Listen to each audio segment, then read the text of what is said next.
First 90 degrees angle కంపాస్తో draw చేద్దాము.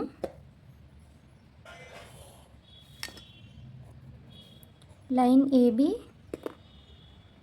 ఇప్పుడు ఎంతో కొంత రేడియస్ పెట్టి ఒక ఆర్క్ డ్రా చేయాలి.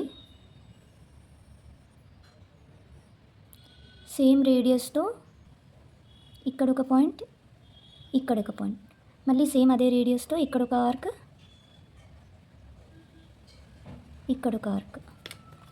ఈ పాయింట్ని జాయిన్ చేస్తూ లైన్ డ్రా చేయాలి.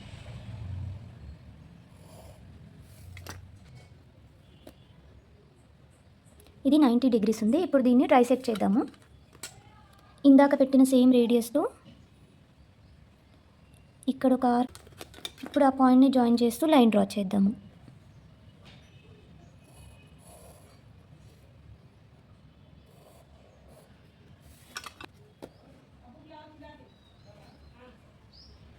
చూసారా, ఇది 30 degrees, 60, 90. ఈచ్ యాంగిల్ 30 degrees ఉంది.